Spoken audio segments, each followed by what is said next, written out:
இன்றிரவு நாம் ஒரு மிக பழைய காட்டுக்குள் பயணம் செய்வோம். அது மரங்களின் இரகசிய பேச்சுக்களை கேட்ட காடு. 6 ஒலியின் இசையை தன் சுவாசத்தில் ஏந்திய காடு. நிலவின் வெள்ளிய ஒளியை தன் ஒவ்வொரு இலையிலும் பதித்து கொண்ட காடு. அந்த காட்டின் ஓரத்தில் ஒரு சின்ன ஊர் அமர்ந்திருந்தது. ஊரின் கடைசி வீட்டில் ஒரு பாட்டி, அன்னம் பாட்டி, தன் 2 பேரப்பிள்ளைகளுடன் வாழ்ந்தாள்.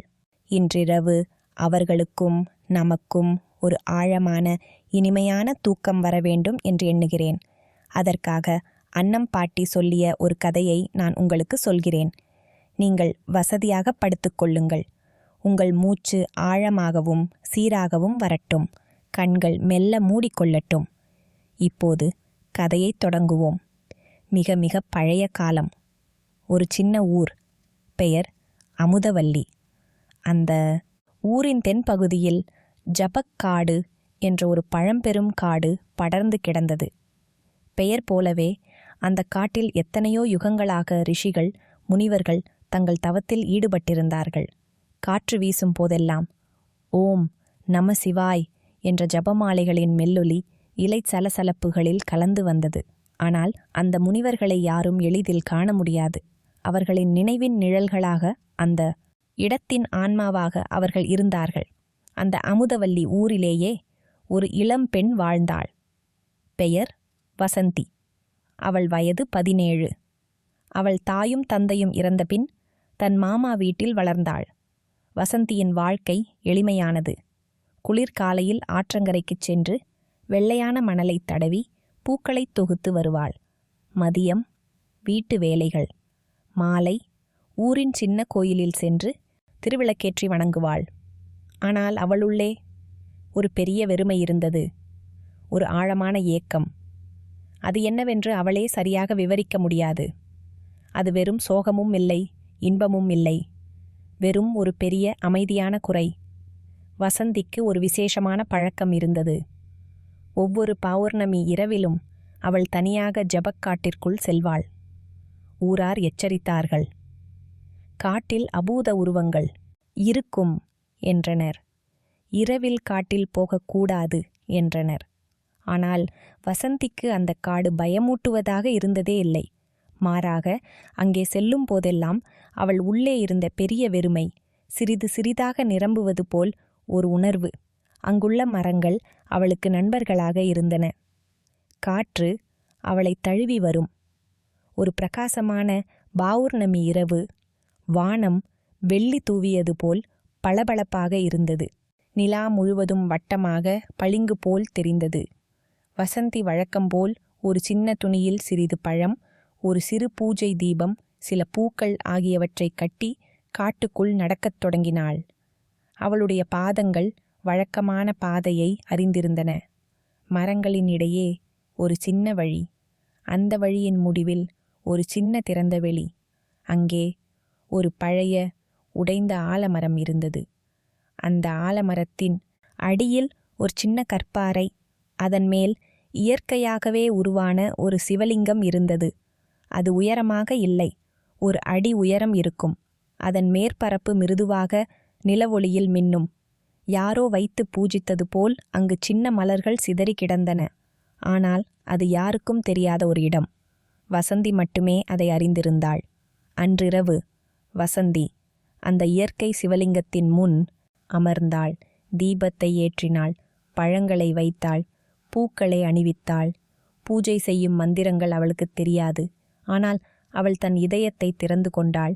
அவள் கண்களை மூடினாள், கைகளை கூப்பினாள். உள்ளே இருந்த அந்த பெரிய பெயரிட முடியாத ஏக்கத்தை நினைத்தாள். மெல்லிய குரலில் பேசினாள். எனக்குத் தெரியாது நீர் யார். இந்த கல்லுக்குள் இருக்கிறீரா? இந்த காற்றுக்குள் இருக்கிறீரா? இந்த நிலவொளியிலேயே இருக்கிறீரா? ஆனால் நான் உணர்கிறேன். இங்கே ஒரு மகத்தான அமைதி இருக்கிறது. இங்கே ஒரு பெரிய கவனிப்பு இருக்கிறது. என் உள்ளே ஒரு பெரிய வெற்றிடம். அது என்னவென்றே எனக்கு புரியவில்லை. அது நிரம்ப வேண்டும். ஆனால் எதனால் நிரம்ப வேண்டும் என்பதும் தெரியவில்லை. தயவு செய்து எனக்கு ஒரு வரம் தாருங்கள். எனது இதயத்தின் இந்த வெறுமை நிறையும் வரம். அது நிறைவேறும் வழியை மட்டும் காட்டுங்கள். அவள் அங்கேயே அமர்ந்திருந்தாள். எவ்வளவு நேரம் என்று தெரியவில்லை. தீபத்தின் சுடர் நிலவொளியில் ஆடிக்கொண்டிருந்தது.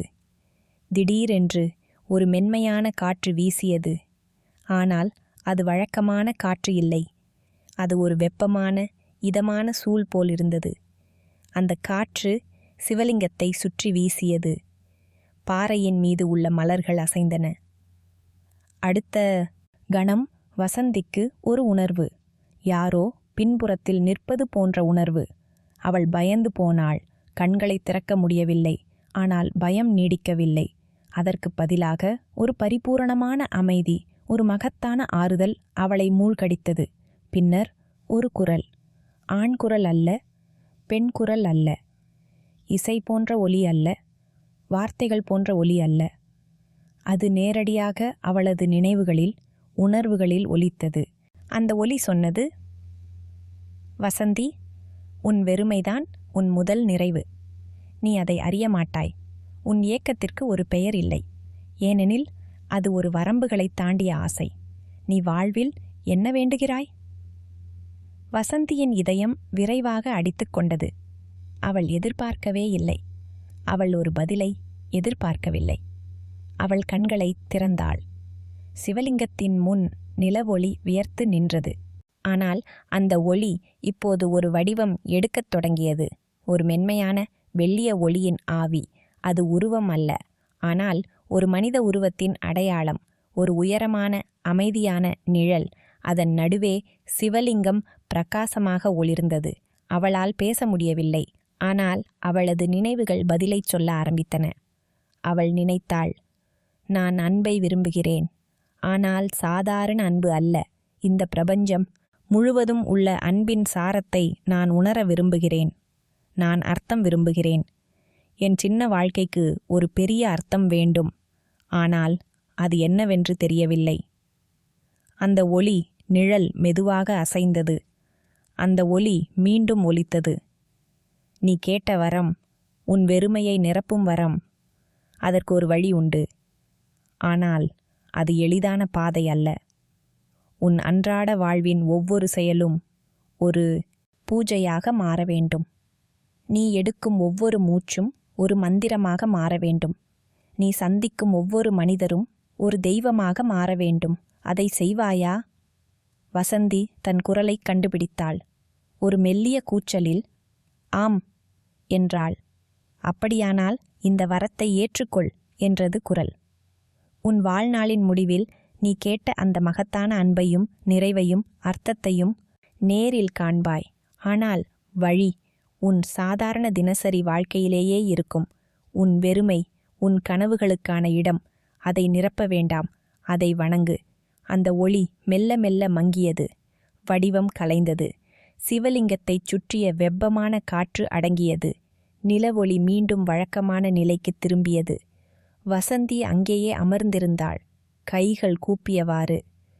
அவளுக்கு தெரியவில்லை அது ஒரு கனவா அல்லது உண்மையா என்று. ஆனால் அவளுக்குள் எல்லாம் மாறியிருந்தது. அந்த பெரிய வெறுமை இப்போது அதே அளவிலேயே இருந்தது.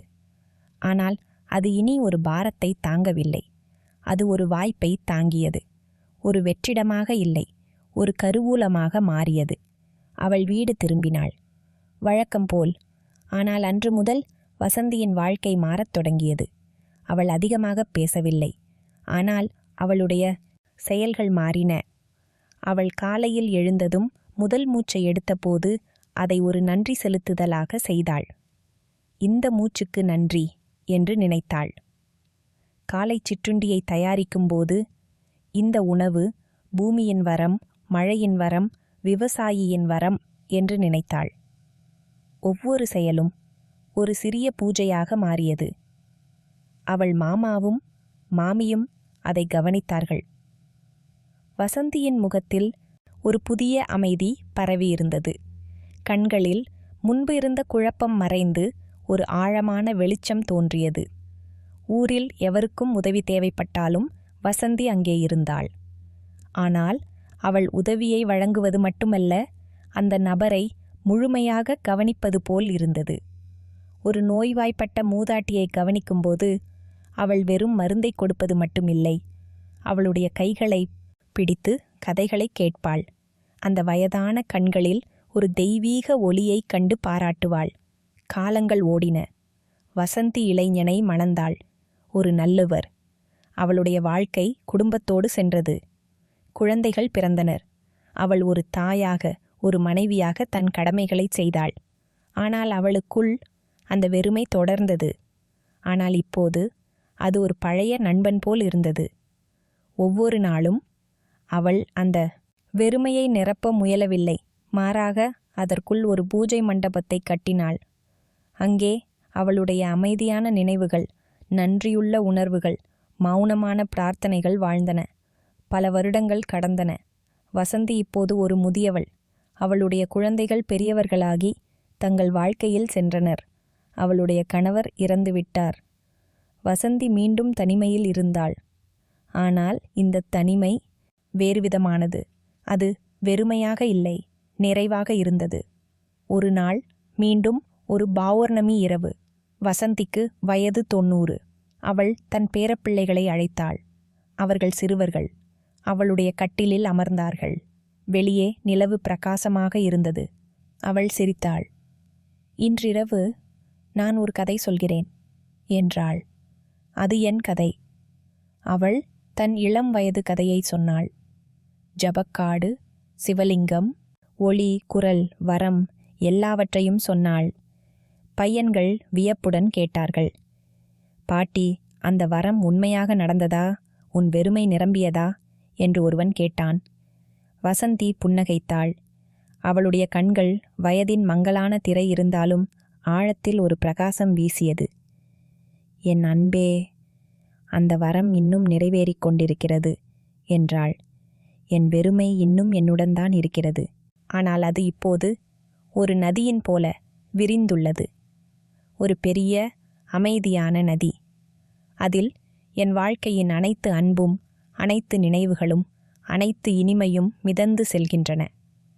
நான் கேட்ட அந்த பெரிய அன்பு, அது என் குழந்தைகளின் சிரிப்பில் இருந்தது. என் கணவரின் கைகளின் வெப்பத்தில் இருந்தது. ஒரு நோய்வாய்ப்பட்டவருக்கு நான் தந்த ஒரு குவளை தண்ணீரில் இருந்தது. காலை வெயிலில் பூத்த ஒரு சின்ன பூவில் இருந்தது.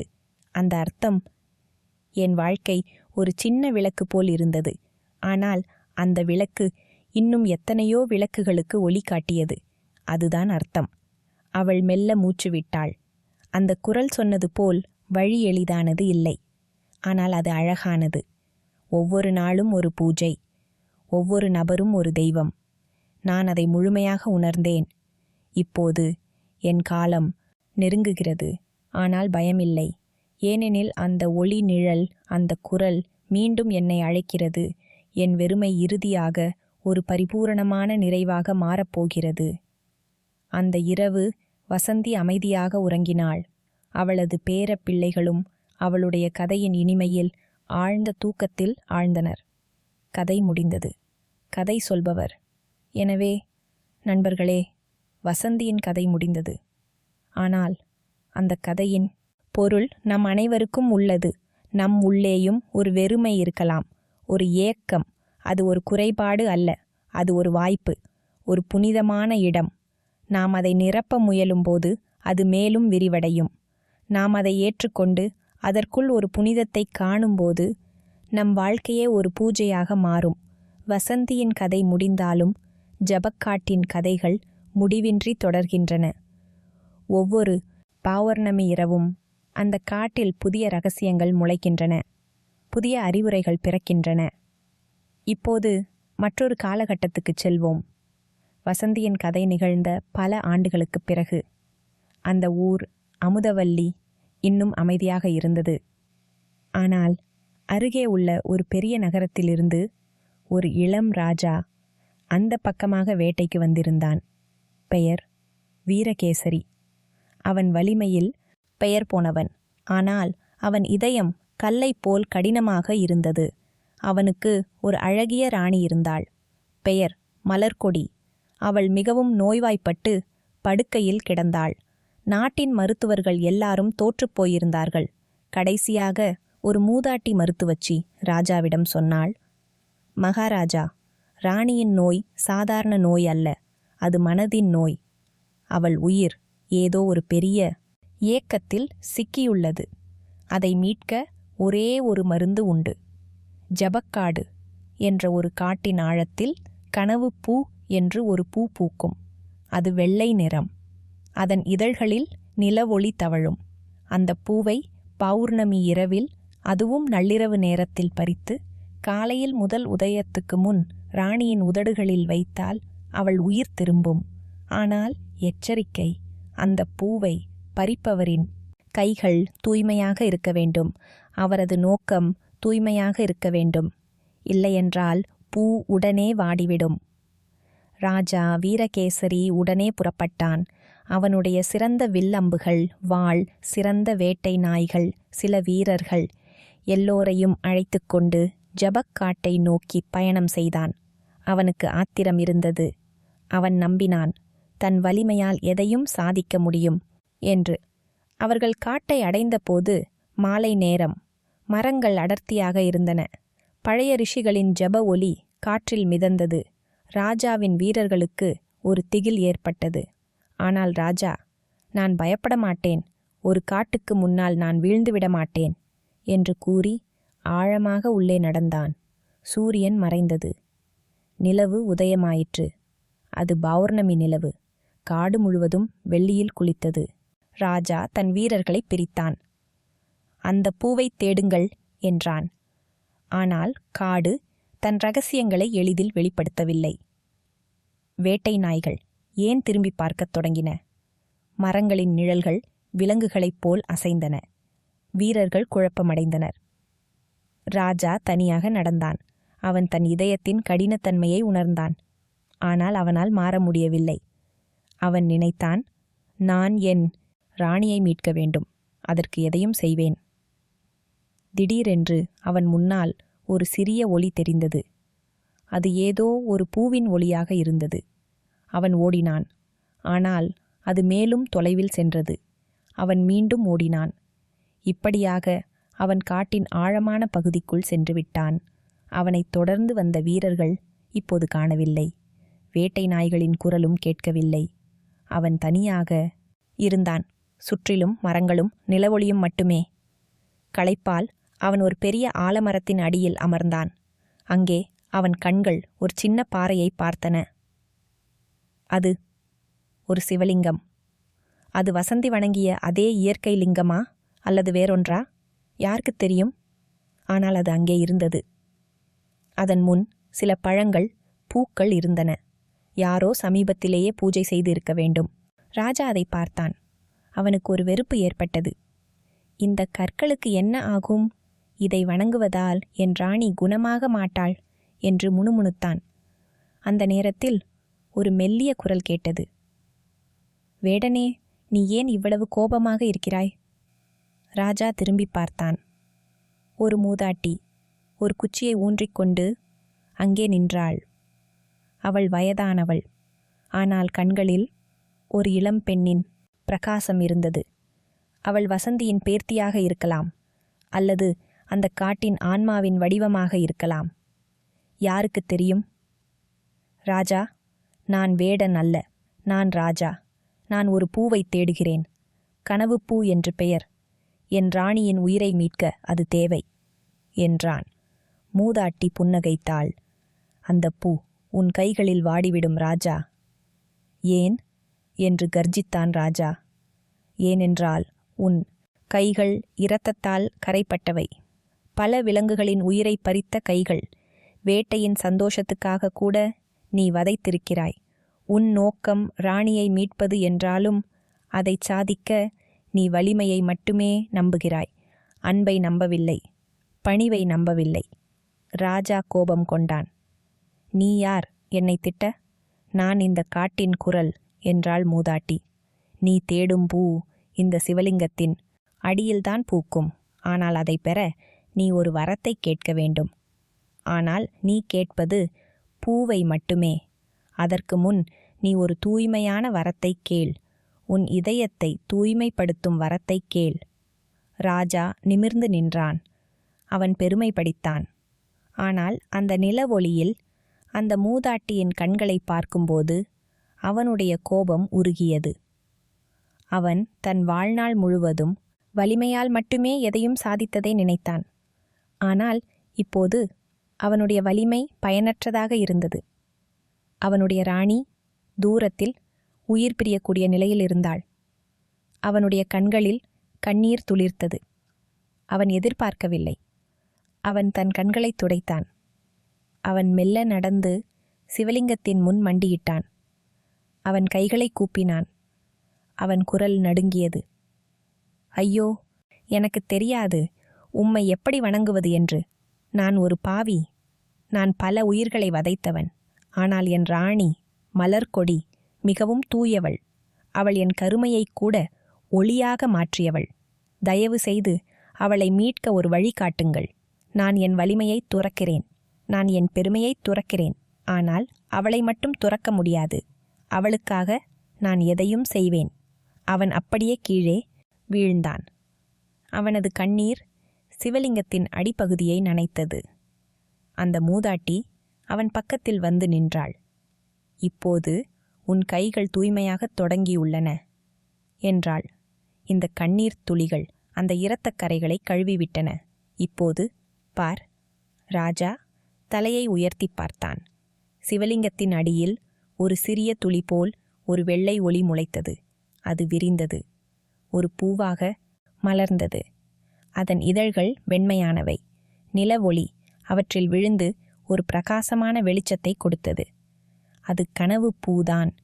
எடுத்துக்கொள் என்றாள் மூதாட்டி, மெதுவாக, பயபக்தியுடன். ராஜா மிகவும் மெதுவாக நடுங்கும் கைகளால் அந்த பூவின் தண்டை பற்றினான். அது அவன் தொடுதலில் வாடவில்லை. மாறாக மேலும் பிரகாசமானது. அவன் அதை எடுத்தான். இப்போது நேராக ஓடு என்றாள் மூதாட்டி. நீ விரைவாகச் செல்ல விரும்பினால் உன் வீரர்களை மறந்துவிடு. உன் குதிரையை மறந்துவிடு. உன் கால்களே உனக்கு விமானமாகும். நம்பு. ராஜா நம்பினான். அவன் பூவை மார்போடு அணைத்து கொண்டு ஓடத் தொடங்கினான். அவனுக்கு வியப்பாக இருந்தது. அவனுடைய கால்கள் முன்பு இருந்ததை விட வேகமாக இயங்கின. மரங்கள் அவனுக்கு வழிவிட்டன. நிலவொளி அவனுக்கு ஒரு வெள்ளைச்சாலையை உருவாக்கியது. அவன் காட்டை விட்டு வெளியேறினான். வயல்களின் வழியே ஓடினான். காலை வெளிச்சம் கிழக்கு வானத்தில் ஒரு மெல்லிய கீற்றாகத் தொடங்கியது. அவன் தன் அரண்மனையை அடைந்தான். நேராக ராணியின் அறைக்குள் ஓடினான். ராணி மலர்கொடி மிகவும் மெலிந்து உயிரற்று படுக்கையில் கிடந்தாள். மருத்துவர்கள் சுற்றி நின்று கொண்டிருந்தார்கள். ராஜா பூவுடன் அருகில் சென்றான். காலை முதல் கதிர் வெளியில் உதயமாகி கொண்டிருந்தது.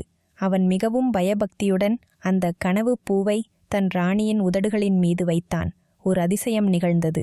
பூ உதடுகளைத் தொடும்போது மெல்லிய ஒளியாக மாறி அவளுள் நுழைந்தது. ராணியின் முகம் சிறிது சிறிதாக சிவந்தது. அவள் மெல்ல கண்களைத் திறந்தாள். அவள் ராஜாவை பார்த்தாள், புன்னகைத்தாள்.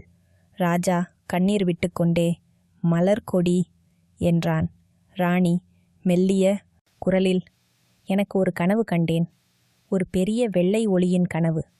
அது என்னை தூக்கி ஒரு அமைதியான காட்டுக்கு அழைத்துச் சென்றது. அங்கே ஒரு பாட்டி எனக்கு இனிப்பு வழங்கினாள் என்றாள்.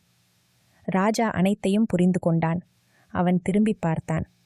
அந்த மூதாட்டி அங்கே இல்லை.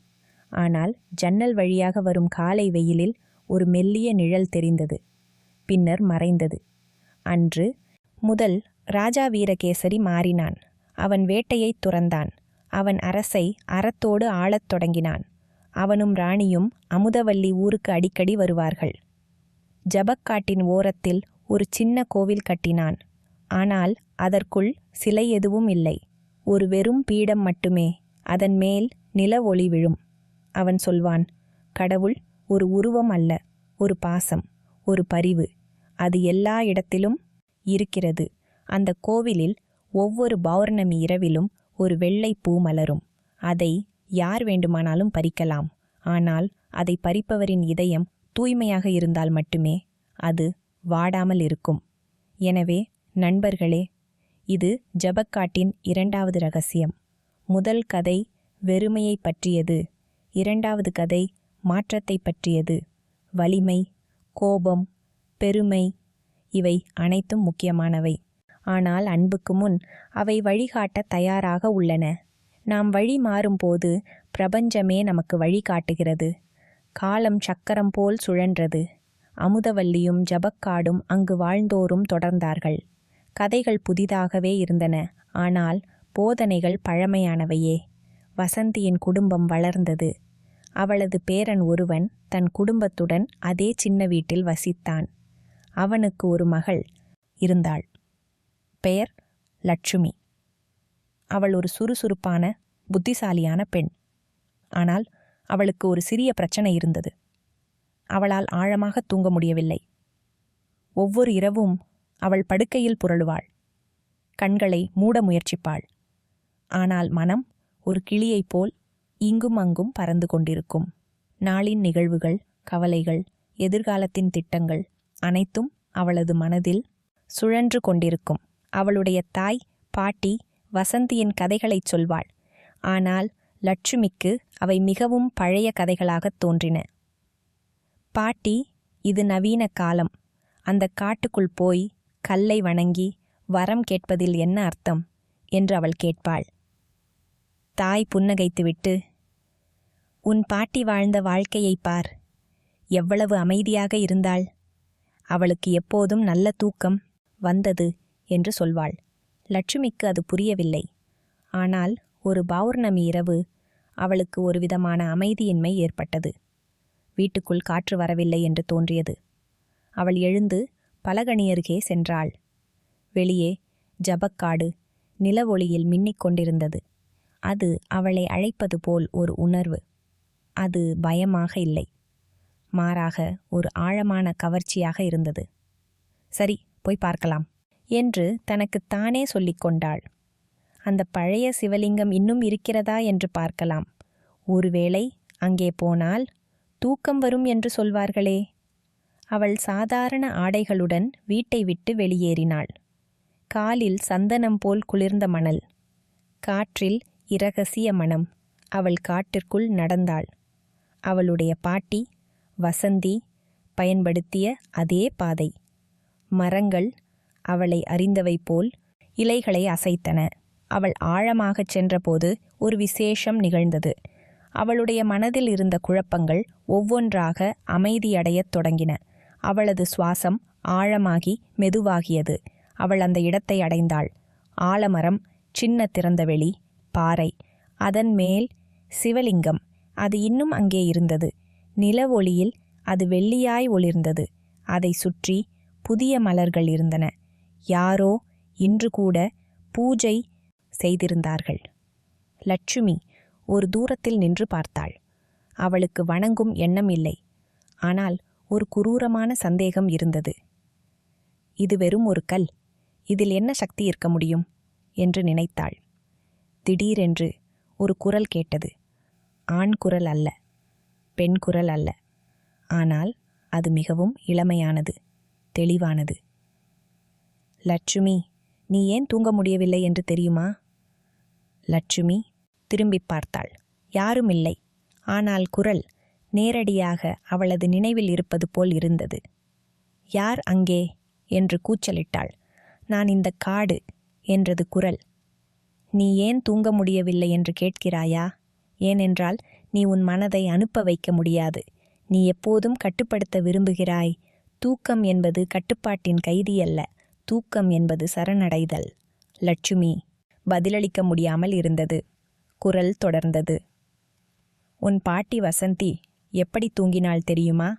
அவள் ஒவ்வொரு நாளையும் ஒரு பூஜையாக மாற்றினாள். ஒவ்வொரு இரவையும் அந்த பூஜையின் முடிவு ஒரு பிரார்த்தனை. ஆனால் நீ எல்லாவற்றையும் ஏன் அப்படி போராடி எடுக்க வேண்டும்? தூக்கமும் கூட. எனக்கு தெரியாது என்று மெல்ல முனகினாள் லட்சுமி. அறியாமையே முதல் படி என்றது குரல். இந்த சிவலிங்கத்தின் முன் ஒரு வரம் கேள். ஆனால் அது தூங்குவதற்கான வரம் அல்ல. அது சரணடைவதற்கான வரம். நீ எதையும் கட்டுப்படுத்த வேண்டும் என்ற ஆசையை விடுவிப்பதற்கான வரம். லட்சுமிக்கு தன் கண்களில் கண்ணீர் வரும் போல் இருந்தது. அவள் அனுபவித்த களைப்பு தூக்கமில்லாத இரவுகளின் துன்பம் எல்லாம் ஒருங்கே வந்து மோதியது. அவள் மெதுவாக முன்னே நடந்து சிவலிங்கத்தின் முன் மண்டியிட்டாள். அவள் கைகளை கூப்பவில்லை. அவள் கைகளை தன் மடியில் வைத்து கொண்டாள். தலை குனிந்தாள். சரி என்றாள், கண்ணீர் கன்னத்தில் வழிய. நான் போராடுகிறேன். எல்லாவற்றோடும் போராடுகிறேன். எனது வேலை, என் குடும்பம், என் எதிர்காலம், என் சொந்த தூக்கத்தோடு கூட போராடுகிறேன். எனக்கு அமைதி வேண்டும். போராடாமல் இருப்பதற்கான அமைதி வேண்டும். அவள் அப்படியே அமர்ந்திருந்தாள். நிமிடங்கள் கடந்தன. நிலவொளி அவளை மென்மையாக மூடிக்கொண்டது. காற்று அவளுடைய முதுகில் ஒரு வெப்பமான ஆறுதல் நிறைந்த தொட்டல் போல் இருந்தது. திடீரென்று அவள் ஒரு உணர்வை அனுபவித்தாள். அது ஒரு பெரிய மென்மையான கை அவளது தலையை வருடுவது போல, ஒரு தாயின் தொட்டல் போல. அந்த தொட்டலில் அவளுடைய உடல் மெல்ல மெல்ல ஓய்வு பெற்றது. தோள்களின் பதட்டம் கரைந்தது. முகத்தின் தசைகள் தளர்ந்தன. அவளுக்கு தெரியாமலே ஒரு பெரிய பூச்சுவொளி அவளை சுற்றி உருவாகியது. அது அவளை பாதுகாத்தது. இப்போது படு என்றது குரல். இப்போது மிகவும் தொலைதூரத்தில் இருப்பது போல். இங்கேயே இந்த நிலவொளியில் படு. கவலைப்படாதே. காடு உன்னை கவனித்துக் கொள்ளும். லட்சுமிக்கு எதுவும் பேச முடியவில்லை. அவள் மெதுவாக பக்கவாட்டில் சாய்ந்தாள். பச்சை புல்லின் மெத்தை, நிலவொளியின் போர்வை. அவள் கண்களை மூடினாள். இந்த முறை எந்த வார்த்தையும் வரவில்லை. எந்த நினைவும் தோன்றவில்லை. மனம் ஒரு அமைதியான ஏரியைப் போல் ஆழ்ந்த நிலையான நீராக மாறியது. அவள் தூங்கினாள். ஒரு ஆழமான, கனவு இல்லாத, புத்துணர்ச்சி தரும் தூக்கம். காலை பறவைகளின் குரலில் அவள் விழித்தாள். சூரியன் மரங்களின் இலைகள் வழியாக தங்கக் கதிர்களை வீசியது. அவள் எழுந்து உட்கார்ந்தாள். அவளுக்கு தன் வாழ்நாளில் இல்லாத அளவு புத்துணர்ச்சி இருந்தது. அவளுடைய மனம் தெளிவாக இருந்தது. குழப்பமில்லை. அவள் சிவலிங்கத்தை பார்த்தாள். இப்போது அது வெறும் ஒரு கல்லாகத் தோன்றவில்லை. அது அந்த இடத்தின் இதயம் போல் தோன்றியது. ஒரு கவனிப்பின் குறியீடு போல் தோன்றியது. அவள் எழுந்து நின்று மௌனமாக தலையை அசைத்தாள். ஒரு நன்றி. லட்சுமி வீடு திரும்பினாள். அன்று முதல் அவளுடைய வாழ்க்கை மாறியது. அது வெளிப்படையான பெரிய மாற்றமல்ல. ஆனால் அவளுடைய மனநிலை மாறியது. அவள் இன்னும் சுறுசுறுப்பாக இருந்தாள். ஆனால் அது ஒரு பதட்டமான சுறுசுறுப்பு அல்ல. ஒரு இசைக்கருவியை இசைப்பது போன்ற இயற்கையான செயல். இரவு நேரம் வரும்போது அவள் படுக்கைக்குச் செல்வாள். ஆழமாக மூச்சு விடுவாள். தன் உடலின் ஒவ்வொரு பகுதியும் ஓய்வு பெறுவதை உணருவாள். பின்னர் அவள் ஒரு எண்ணத்தை நினைப்பாள். நான் கட்டுப்பாடு விட்டு விடுகிறேன். நான் சரணடைகிறேன். அதைத் தொடர்ந்து ஆழமான தூக்கம் வரும். ஒவ்வொரு இரவும் லட்சுமியின் கதை அமுதவல்லி ஊரில் பரவியது. நிச்சயமாக பல இளைஞர்கள், தூக்கமில்லாத துன்பத்தை அனுபவித்தவர்கள், ஜபக்காட்டிற்குள் செல்லத் தொடங்கினார்கள். அவர்கள் அனைவருக்கும் அதே அனுபவம் கிடைக்கவில்லை. ஆனால் அவர்களில் பலர் ஒரு புதிய அமைதியைக் கொண்டு வீடு திரும்பினார்கள். அந்த இடம் தூக்கத்தின் தலமாக பிரபலமானது. ஆனால் மிக முக்கியமானது, அது சரணடைவதற்கான, கட்டுப்பாட்டை விடுவிப்பதற்கான தலமாக மாறியது. மூன்றாவது ரகசியம் இதுவாகும்: சரணடைதல். நாம் எல்லாவற்றையும் கட்டுப்படுத்த முடியும் என்று நினைக்கிறோம். நமது வாழ்க்கை, நமது நலம், நமது தூக்கம் கூட. ஆனால் உண்மையான அமைதியும் உண்மையான தூக்கமும் கட்டுப்பாட்டின் முடிவில்தான் தொடங்குகின்றன. நாம் நமது சொந்த வலிமையின் கட்டுப்பாட்டை விட்டுவிடும்போது பிரபஞ்சத்தின் வலிமையின் கவனிப்பில் நுழைகிறோம். அது ஒரு பரந்த, அன்பான வலிமை. இப்போது இந்த கணத்தில் உங்கள் சொந்த உடலை உணருங்கள். அது படுக்கையில் எவ்வளவு கனமாக இருக்கிறது என்று உணருங்கள். உங்கள் மூச்சின் ஓட்டத்தை உணருங்கள். நீங்கள் அதை கட்டுப்படுத்த வேண்டியதில்லை. அது தானாகவே வரட்டும், போகட்டும். உங்கள் தசைகளைச் சோர விடுங்கள். எந்த ஒரு பகுதியும் பதட்டமாக இருந்தால் அதற்கு மனதளவில் விடு என்று சொல்லுங்கள். மெதுவாக மெதுவாக, எல்லாம் நன்றாக இருக்கிறது. எந்த கவலையும் இப்போது தேவையில்லை. இந்த இரவு நீங்கள் பாதுகாக்கப்படுகிறீர்கள். உங்கள் தூக்கம் இந்த பிரபஞ்சத்தின் ஜெபம். அது உங்களை ஆழமான அமைதிக்கு அழைத்துச் செல்கிறது. நல்ல இரவு. இனிய கனவுகள்.